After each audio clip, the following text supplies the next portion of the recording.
What's up, guys? This is Board Game Roamer Justin from the Board Game Losers, and I'm here with an unboxing of a new title by Gray Fox Games called After the Empire by Evan Halbert and Ryan Malk. This was a Kickstarter that just recently, at least in the U.S., was fulfilled by D6 Games. This is a Euro-style sort of worker placement. But it does have a 3D aspect with your castles and your walls and stuff, and essentially it's kind of like a Castle Panic or something like that, where you've got enemies coming from different directions and you're trying to defend your castle, and you're also while you're doing that, you're actually upgrading your castle from wood to stone. You've got buildings, you've got mercenaries, you've got soldiers, you've got all that stuff in this box. So this is what I did get is the Fortress Pledge. So what you're going to see in here, I do have the neoprene mat. This is the Tenny Grill mat, but I do have the neoprene mat for this. So you're going to see that.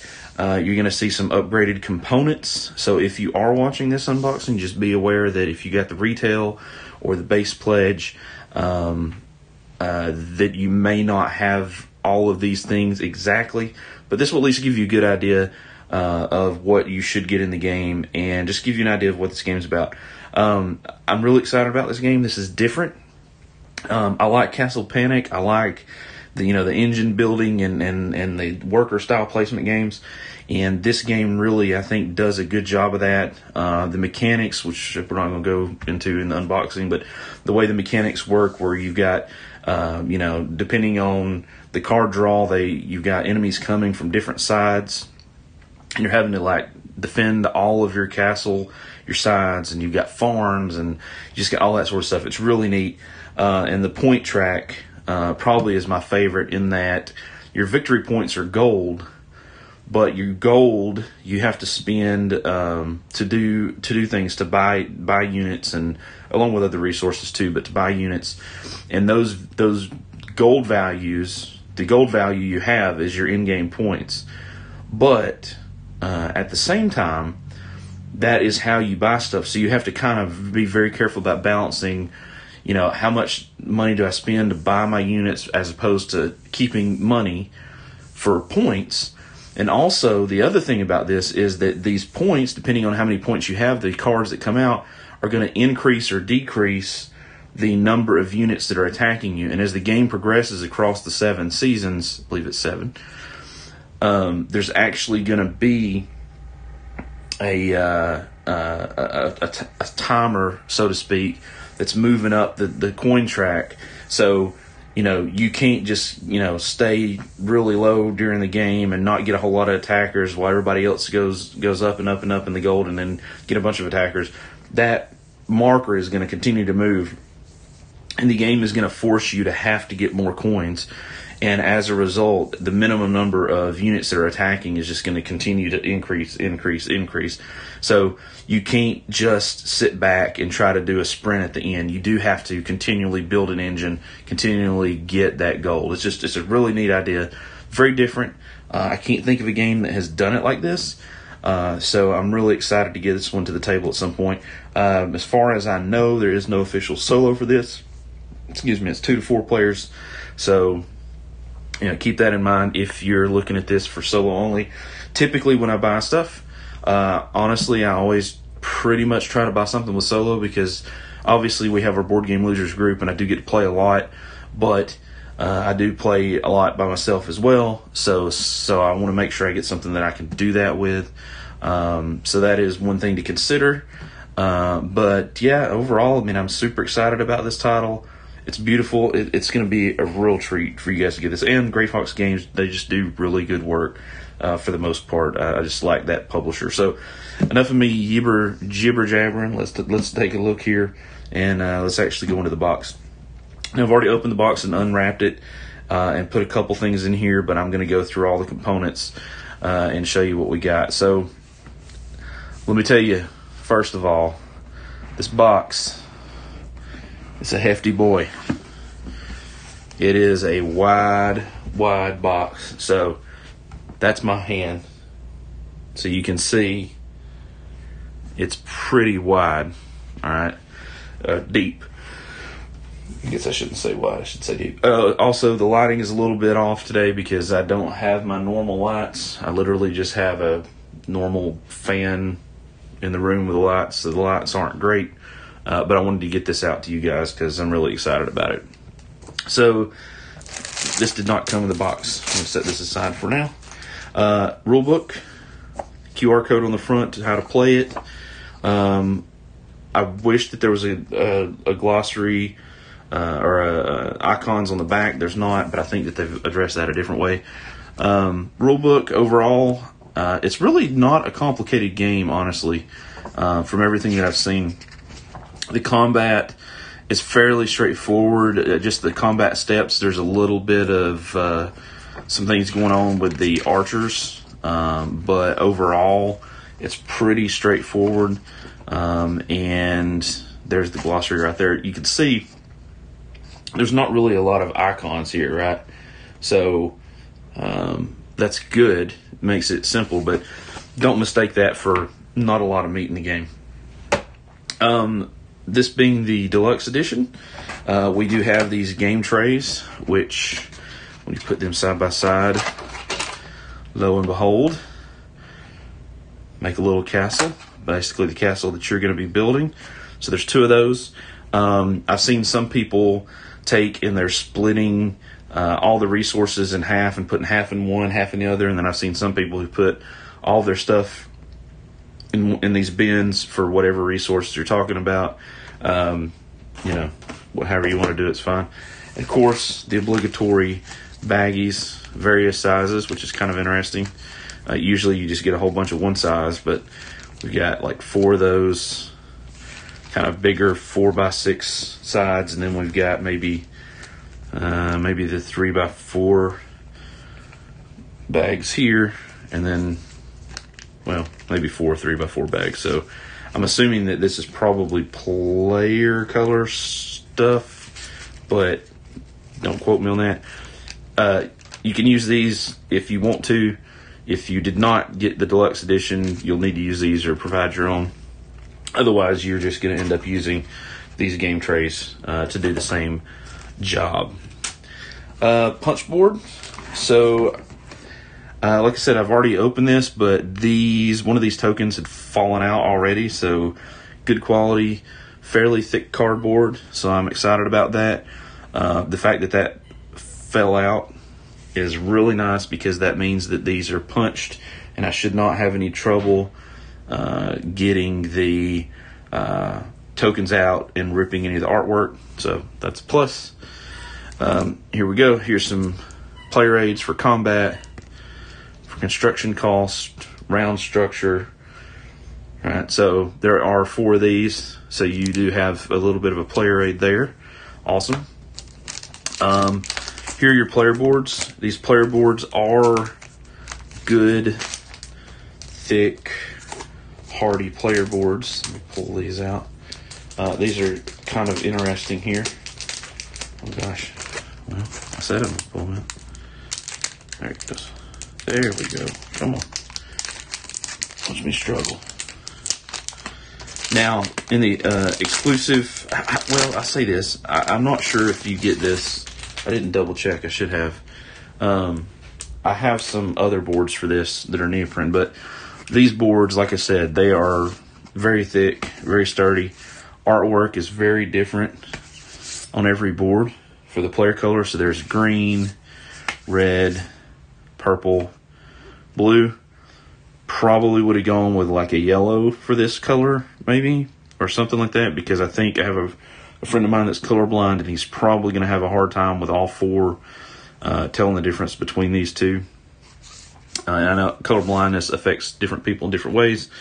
They are double-sided, so this one says the plane. Okay, so they're really the same. I guess what is the difference? Yeah. So really the difference in the sides is just whether you, how you're seated. It's always going to be on your, like me on your left. It's always going to be on your left. So it's just the same thing on each side, as far as I can tell. Yep. Yep. And 4. Yep. They're all the same. So you get 4 player boards. And you'll notice, you should be able to tell it from the video, but if you can't, you can see it's got these, see those holes right there? You can see my hand moving back there. So that's where your castle pieces are going to sit. We'll look at the castle pieces in just a second, but just know that that's where those are going to go. This I'm going to set to the side because this is not part of the box. That is a Kickstarter thing too. The board. So the board, good thick cardboard there, as you can see. Let's open this thing up. I've actually not done this. I know what the neoprene mat looks like, but haven't opened up the actual player. The actual box board here. So there's the board. Oh gosh, it's also backwards. Of course it is. Of course, to be fair, it's like 12:30 in the morning when I'm doing this. So, so there's the board. So the cool thing, like I said, sorry for the glare. The cool thing with this game is you've got buildings that you're going to be building. You're going to have enemies that are invading. People that you can hire to give you some advantages. And then this track down here, and this kind of not confused me, but when I was talking to my friend when it came in, I was like, oh man, I didn't get the metal coins, because I basically always get the metal coins.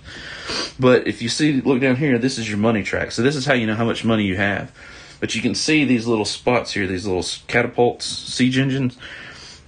You notice there's 1, 2, 3, 4, 5, 6, 7 of those. So each season, and there's 7 seasons, rounds to the game, that catapult's going to move up. So in season 1, 0 is going to be where it's at. But then season 2, it's going to go to 3. And the reason it makes a difference is this is going to increase the threshold, because when we look at the cards for who's coming in here and attacking, as the seasons progress, we get more cards, number 1.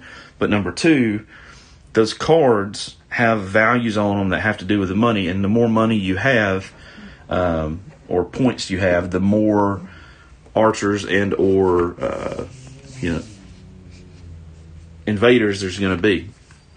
So that's why I say you've got like that balance, right?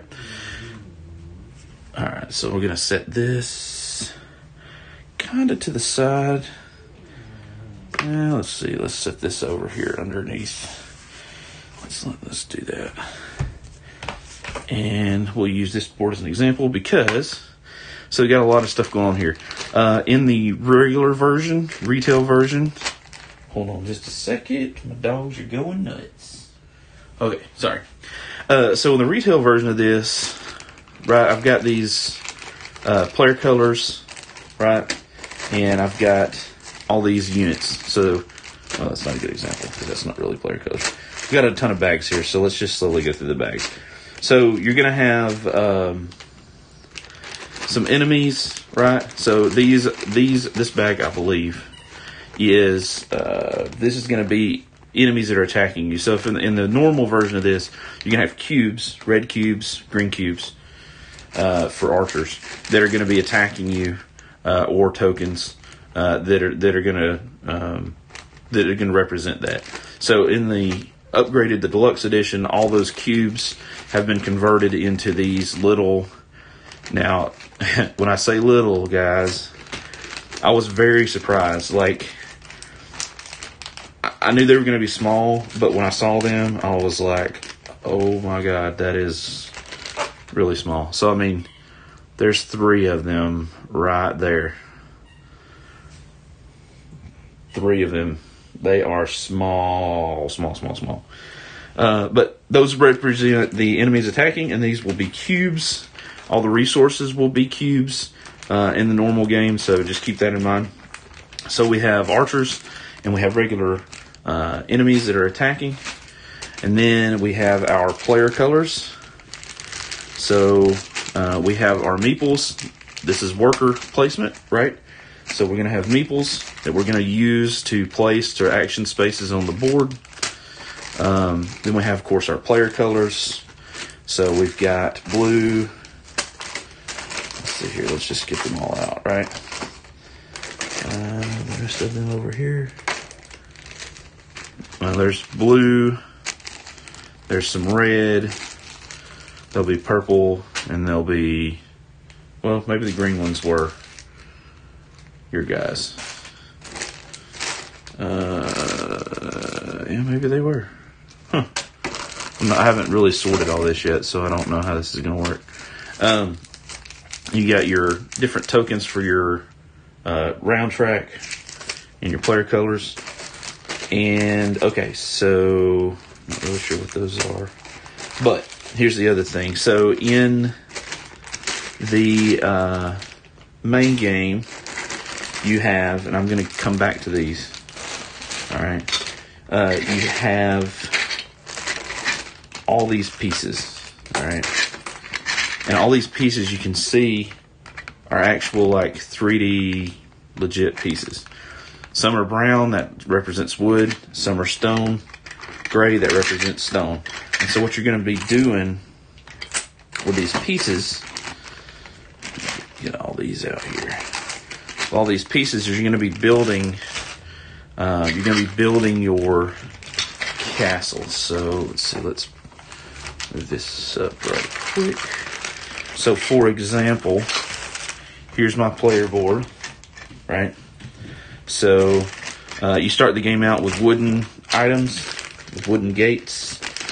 So let's put us in a gate here. You'll notice these have these little pegs on the bottom, right? And so these are actually what go into these holes in the board. So, and I can face this any direction I want. And you can see, I don't know if you can see really with that, not really, but these are actually taller, so they slide in here and keep this from moving around. So I build my gatehouse here. So there's my first piece, and maybe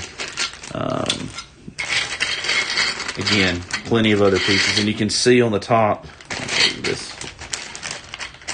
you can see on the top here, there's two things that are going on, right? So you've got these spots that are for cubes, and those are going to represent, those would represent wood, which will also represent resources that you get, and stone, which is really not, oh no, not stone, that's iron. Stone. So those are basically going to be health, right? The health of your walls. So you'll put your city together, your castle together. So there's my gatehouse. There's me some wood. So maybe I've played long enough that I've got maybe a couple walls upgraded. And you notice here, look at these stone walls. They've got 5 hit points where these wood ones only have 2. So definitely stone is a good way to go. Not cheap, right? But definitely a good way to go. Definitely more better. So there we go. So I've got this built, right? And then not only do you have walls, but you also have turrets. So here's some turrets, and you'll notice this has an indentation there. What that's for is when I build this turret, I put a turret there, and I've also got some wooden ones. These turrets are going to be used to fend off attackers too. So right there, see how we got our walls, we've got these turrets.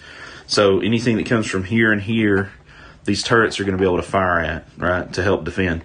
Notice that this turret has 2 spaces here.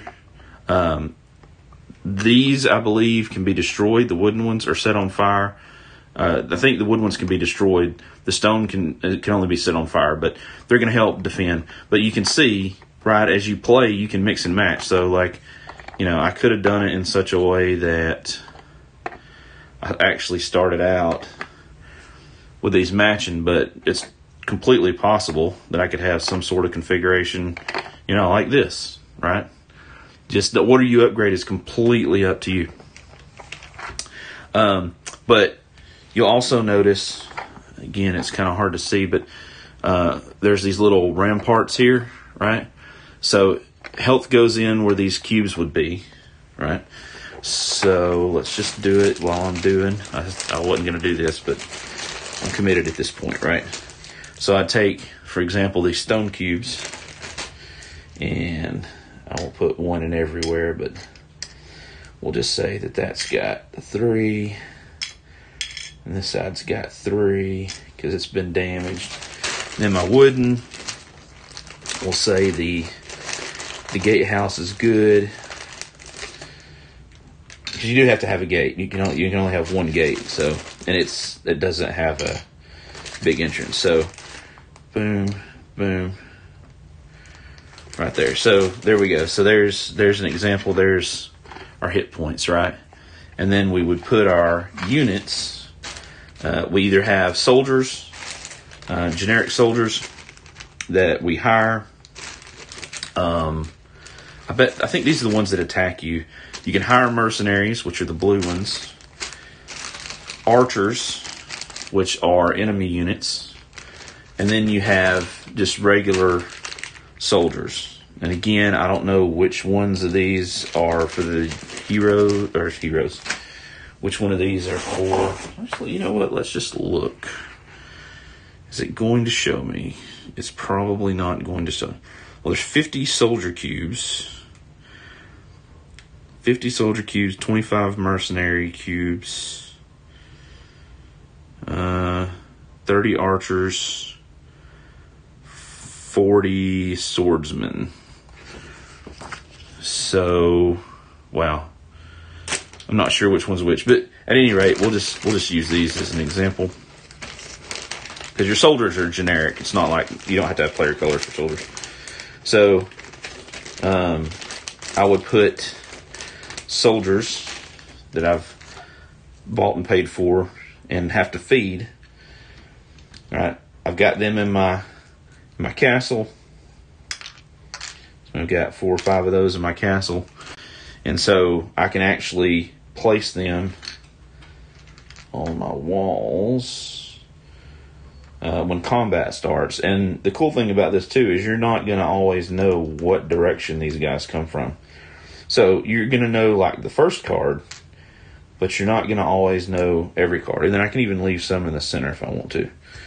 So, boom, there we go. So now I've got soldiers defending, and then depending on the direction, boom, boom, boom, soldiers are coming in and attacking. And, these guys are dying and getting taken off. And then if they can't defend, then we start taking off hit points, et cetera, et cetera. You see how that works. So that is kind of just a little bit about the gameplay there, but it's really cool. I think some games do this, the 3D thing. I've seen some games that I would say do this aspect well. I've seen some games that I would say, they really kind of picked the whole 3D components. They didn't have to do that, I guess, is the best way to put it. They didn't really add anything, I didn't feel like. And then some games, I would say they added, something significant, and they really enhanced the game. And it wasn't just there to add plastic to bump the price, that it was functional, aesthetically pleasing, obviously. But more importantly, it did serve a legitimate function in the game, and wasn't just there to be cutesy. Now, having said that, at least these don't snap together. They just sit in these holes. So, they're small, they're light. That is going to be a thing, don't lose these. Although I would imagine at some point that if you have access to something like Thingiverse, that somebody will rectify that situation and have something out there that will proxy for these. So, here's the reality. You can use anything you want, right?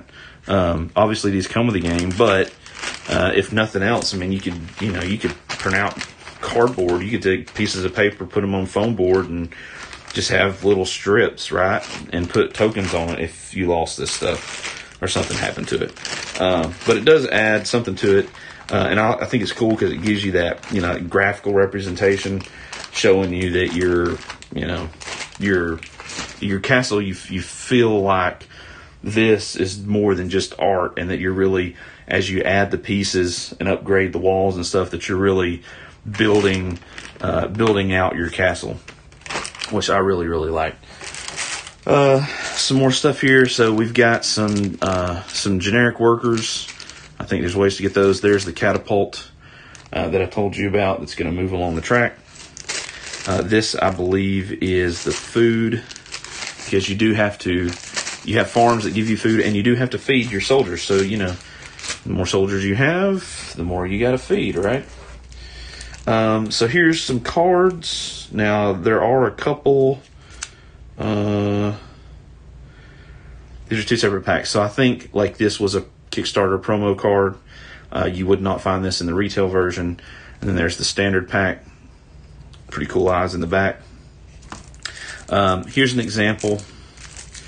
Might as well go ahead and open these, because when I get done filming this, I'm going to have to go online and sort all this stuff out. Update 27, as far as I can tell, BGG claims, is the, here we go, is the location for these. So you can see these siege tiles, or these regular tiles, right? So you got the sword and arrow here. That's going to tell you what direction they come from, right, on your board. Are they coming from the north, south, east, or west? And then you see this 0, 10, 26. That's going to tell you your gold threshold. So the cool thing about this is this card, if I've got less than 10, I'm here. But if somebody else has 26, they're way over here, right? So you draw one card, and you don't have to do any kind of calculations or anything like that. It's all on the card, which makes it much easier. So you have a whole bunch of these various thresholds. There's 0, 14, 26. There's some 0, 16, 32s. There's some just ridiculous ones. But you're going to get more and more of these. Now, the one thing that's kind of different about these is you have two different ones, right? So you got these yellow-backed ones, which I'm going to pull up to the side. So these are called siege tiles, and then these are the regular tiles. You're supposed to orient these. When you're setting it up, you have to orient them randomly so that you get something like, everything's in a different order, so that when you draw it, right, they're all going to be, so this one, they're coming from the east. Okay, I did a horrible job. That one's coming from the south. That one's coming from the north, east. Right, so you have to do that. The one thing that I've seen, Jeff, if you guys have watched the channel before, we did a playthrough. We are doing a playthrough. This should go up before we do this playthrough, but we're doing a playthrough soon of Donning the Purple, so you'll definitely want to check that out. I'll probably do another live stream. But this, you've got these cards, which are your units attacking, and then you have these siege cards, which are worse, because if you'll notice right here, see how that's got that symbol with the castle? Yeah, that is damage to the castle. That's not your soldiers don't get to stop that. So yeah, it's damage to the castle, and in some cases like this, those allow the units to bypass your walls completely, so that you have to have defenders on the walls or in the center of the castle in order not to lose that wall or that castle. So, like I said, I don't know about the distribution of these. Obviously, I haven't played, but just that aspect I find really, really neat. So there's the promo stuff, right? So I'll just show you these as soon as I get into them. Oh, they did those sideways. That's weird. Usually it's at the top. Huh.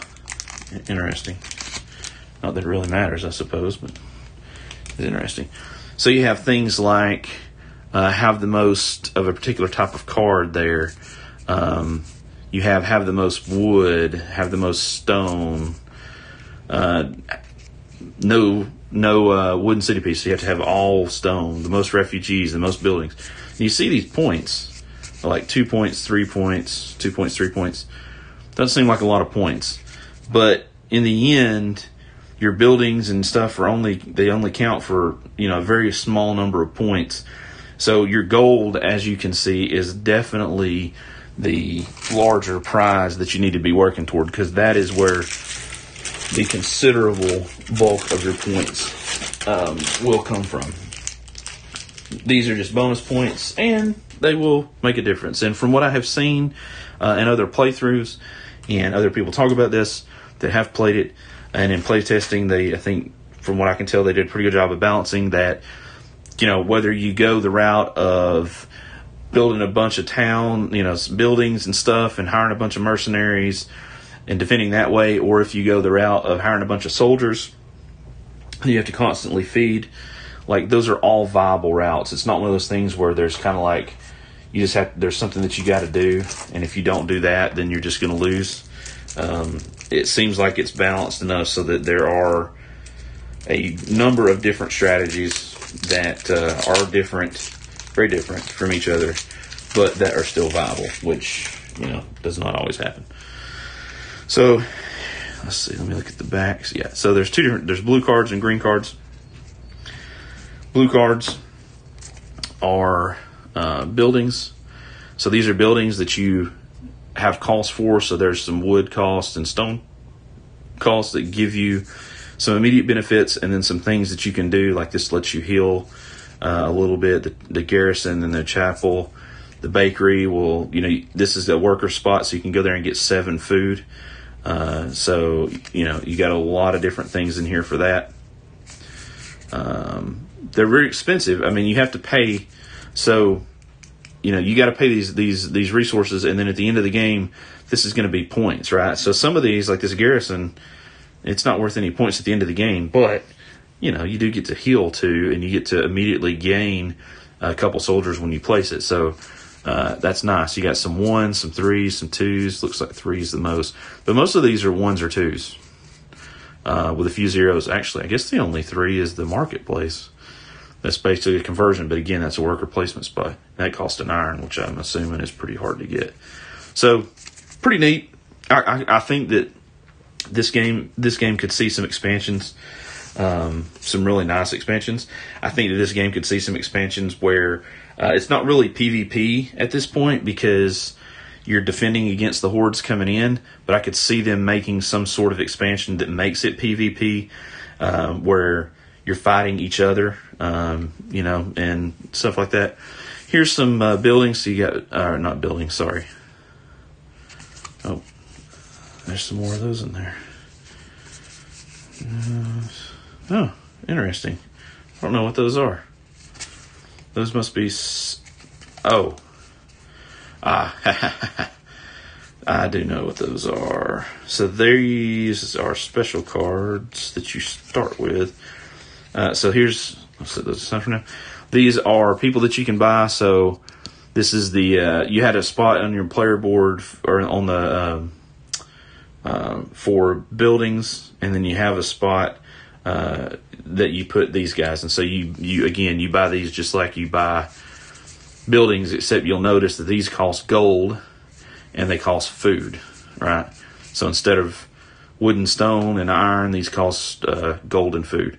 But again, right, they give you some sort of ability. They give you these symbols, and some of those secret objectives had to do with those symbols, have the most of that symbol or have the most different symbols, that sort of thing. So that's what those cards do. These cards, if I remember correctly, yes. So what happens is with these, everybody starts out with a barracks, right? So that's going to give you some options. And then you pick a person that you start the game with. So you got this ox cart teamster, you got this noble blade, that's spelled right, ledgerman, foreman, ranger, that you're going to be able to use them to get some things, and this initiative determines initially some things that you can do. Now, once you get these initially, that the initiative order and stuff changes, but that's what those are for. So you get started out with a little bit of stuff. They don't leave you completely alone. All right, so let's get those back in there. And just put these in here for now, cool. So that's that. We've covered everything that's there. I don't remember if this is the case or not. I think that the retail does not have these, but the 2 other pledge levels that happen after the base, very base, retail pledge do. And these are the exact same thing as these, right? So these are still your player boards. It's just instead of them being player boards, the cardboard boards, they're the same thing, and they are neoprene. They're very bright, very vivid. So if you're worried about getting something that's not legible or that looks like kind of cheap just because it's made out of neoprene, this is not that. These are very good. They're not the super thick, but they're, I guess that's probably maybe 3 millimeter foam. But very legible, very pretty, very vibrant, very bright. So a good substitute either to have for these. You can use either one.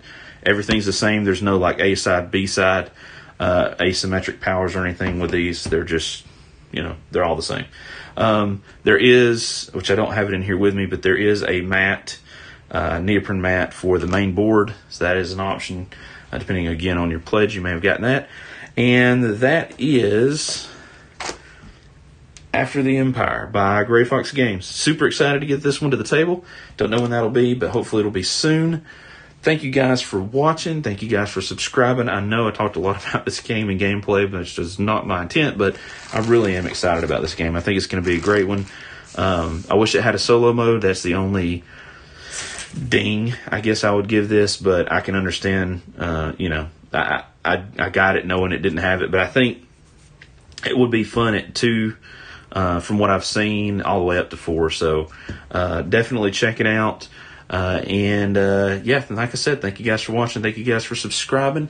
I'm Justin from the Board Game Losers. Oh, wait a minute. I forgot. There's one other thing. So as part of the Fortress Pledge, which is what I got, and I'm not sure which other ones, you did have a box that's got a card in it. This is very confusing because when I got this, I was like, well, what's the deal with that? So you get this card, right? This Captain of the Guard, this guy that you can get. You can put down a miniature. Well, there's this mini. Now, here's the thing. He doesn't look like any of the other soldiers, right? He's a similar color. He's actually the same color as these guys. But you'll notice they have a shield. He doesn't. So the suggestion I've seen is a lot of people are taking that particular mini and they're going to put him in with the archers because he definitely stands out, right, amongst the archers. But he is a special card. He comes in this box and he comes wrapped up in a little piece of styrofoam in the box that initially I thought was just to like hold the card kind of flat when it, laid in the box. Turns out he was wrapped up in it. So I've seen several posts where people are like, I can't find the mini. I can understand why they don't find it because it is kind of buried in there, but that's where it's at. I think that's everything. Yep, that is everything. I don't see anything else that's sitting here. So now I'm going to put this bad boy together, get all this stuff situated, sorted back in the box, and we'll be good to go. So again, thank you guys for watching. Thank you guys for subscribing, hanging out with me for a few minutes while we unbox this pretty cool game. Take a look at the videos on the channel. Hopefully we'll get this to the channel at some point with a 2-player game. Jeff, again, you guys know Jeff if you watched the last stream we did.